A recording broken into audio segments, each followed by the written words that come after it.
the difference between success and failure. And vision must always be stronger than memory if you're going to have strategy. The challenge of a leader is to destroy the organization. Why are you insanely doing the same thing that you were doing 5 years ago? Exactly.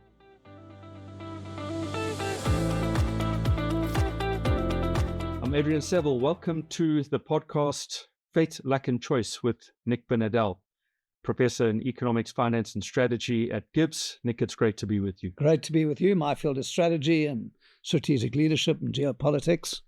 We are going to talk today against the backdrop of fate, luck and choice, the difference between success and failure. Yeah, we are. And the importance of memory versus vision. I've told you the story, but I'd like to share it. About many years ago, I happened to be in Seattle where I was doing my doctorate, and I met a Japanese professor. He's a very famous, he was the Drucker of Japan. His name was Ikujiro Nonaka. And they spent time talking to him, a few conversations, my first Japanese professor I'd encountered. And he told me a remarkable story. This was about 1985. He said in 1980 he'd been approached by 5 of the top Japanese companies to do some research about what would stop Japan becoming the #1 economy in the world in the next 20 years. Because at this time, the Japanese economy has been powering away. They've come out of the war, backed by American money. The second biggest economy in the world. Second biggest in the world. They built new institutions, a new generation. Japanese real estate prices shot through the roof. And if we're doing an MBA in the 1980s, we're studying Japan. Sony, Pascal Casio, management. Toyota, Honda. Yeah. So we sat chatting. And he told me about the study. He said, so they asked him to answer that question. Why? What would stop them? And most of us, I certainly would have been looking at the geopolitics and which economies are moving and new technologies and blah, blah, blah, and capital. And he studied why the Japanese army lost almost every land battle in the Second World War against the Americans. And it was the most fantastic. He gave me a document, but he wrote a 1-page letter. And the story is that Japan in 1904 thrashed the Russian Navy, so they got some confidence, and they were always looking to modernize. 1930s, they visited Europe and the States. The emperor sent them off. They all came back with a... But just before you carry on with that point, Japan beating the Russian Navy, this is the first time an Asian power has beaten a European power at sea. And of course, sea was the whole colonization of Asia. So this is a big deal. Yeah. Ho Chi Minh and others, Indians, took confidence from us that we can do it. Anyway, so to jump back into the discussion, he went and studied, instead of all the things I would have studied, why the Japanese lost every land battle. And he did it in tremendous detail. It took him 2 years. He got out of diaries. He looked at the training manuals. He looked at the selection of officers. He looked at the culture of the Japanese military. And what had happened is, in the 30s, as Japan developed a plan, it's called the Co-Prosperity Plan, to become in the controller of Southeast Asia. Who's going to co-prosper with them? All of Asia? All of Asia. Yeah. They didn't have raw materials. They needed iron and coal. So they invaded China in the 30s. Famous invasion of China. And got these raw materials, modernized their navy by studying the Americans and the Europeans, built their aeroplanes, did all that stuff, and then decided they should now take over Asia. And of course, a little detail of Hawaii got in the way, the Fifth Fleet. Yeah. And so they made this catastrophic error. But he studied the mentality, and he said the mentality of how they organized themselves, their culture and their strategy was all based on the success of China. So they took the 30s to the problems of the 40s. The Americans had not fought any kind of war long distance, except in the Philippines. And so they came to it with fresh eyes, whereas the Japanese had blinkers on because they'd been so successful. They were sure that they would win. And the shock of Hawaii told them they're going to win this war, except for a few admirals who said you can't. But they did, and they attacked through the islands, all the islands, we know the story. And the Americans thrashed them every time, because the Japanese took the weapons of China to the problems of the Second World War. They charged in large numbers with bayonets, and the Americans just mowed them down. And it's an extraordinary story. Flamethrowers. Yeah, with aircraft and all sorts of methods. And they just simply couldn't get the engine to be right for the battle and time they were in. So Nonaka showed me this. He wrote a letter in summary, having spent $1 million doing this research, to say, The challenge for you to become number one is within yourselves, because your memory is stronger than your vision. There's such a common thing. All of us have this thing. We work out of habit, out of memory. We call it experience. But sometimes that's going to take you down the wrong road. He said, second paragraph, the challenge of a leader is to destroy the organization. And when he said that, I said, no, Professor Nonaka, you can't mean destroy. I mean, I speak first language English. You mean transform. So I got my PhD from Berkeley. Thank you very much. I mean destroy. Because an organization, fate, it has momentum. Yeah. And this momentum builds up in your habits, your systems, so their culture. Memory is your fate. Memory versus vision.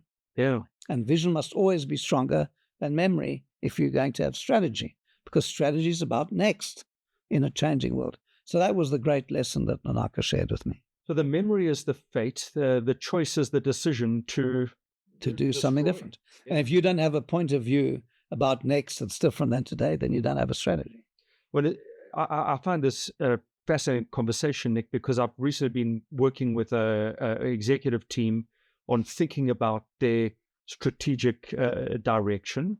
And my provocation to them was, are you running a museum or a marketplace? Right, exactly. And curate and nurture the museum. What is a marketplace? A marketplace is agile. It's dynamism, it's change, new habits. Yeah, exactly.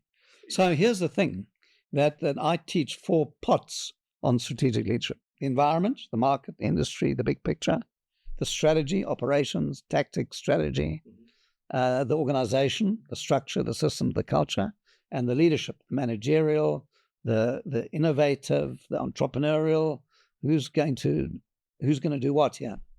And those 4 pots are what you really have to sit and look at. And the problem is, all of us suffer from this, is you live inside an organization and you peer at the market. Whereas great companies are creating a product that's new or developing a new market, and they live outside in instead of inside out. And what maturity does is it gradually disconnects you from the market. And that's always a tragedy. You make me think of Piyush Gupta, the CEO for the last 15 years of Development Bank of Singapore, DBS. Mm-hmm. He's a good Gupta. And when he takes over DBS, he says it's a paper-based 20,000 headcount bureaucracy. And he is charged with digitizing the bank. And he puts 2 KPIs into every employee's responsibility. And they alternate year in, year out. Year 1, you do a customer journey. Year 2, you do an employee journey. And through this builds what he describes as a learning organization. Mm. And the customer journey is to figure out the pain points. And you can only see this by being outside of the organization. Absolutely. Your point. Yeah. But in order to transform it, you have to be inside the organization. Exactly. You have to change the employee journey. Exactly. And it's the structure. Have we got the right structure? Where's the structure come from? Yeah. Why is it like that? Decision rights. Who gets to make what decisions? And why are you insanely doing the same thing that you were doing 5 years ago? Exactly. You know, when I started GIBS, about 3 months in the school's opening its doors, 90 days in, this very long journey, 25 years later, I look back and I walked into a junior administrator's office and I said, about this thing, I think we should do it that way. She looked at me straight and said, but we've always done it this way. Yeah. 90 days of doing it. That's the museum. Very scary moment. Yeah. I realized organizations, someone said they're like concrete, permanently fixed. They're not going anywhere. And so they just crystallize. And that's what is a very big thing, back to our earlier discussion about agility and absorption. They crystallize to absorb, but they need to be agile.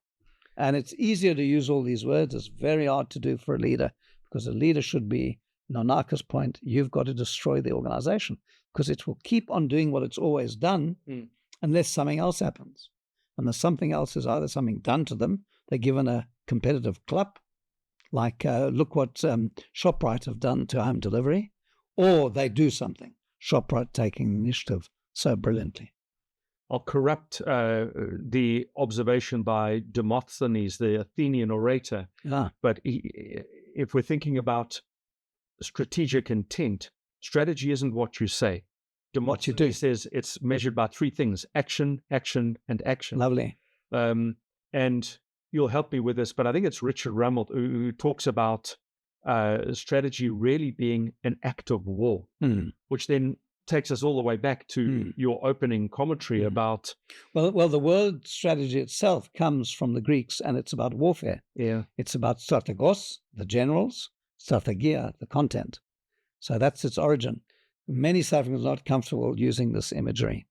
I don't think as a country, I think we've become a bit of an island, and I think we look at managing what we've got instead of creating something new.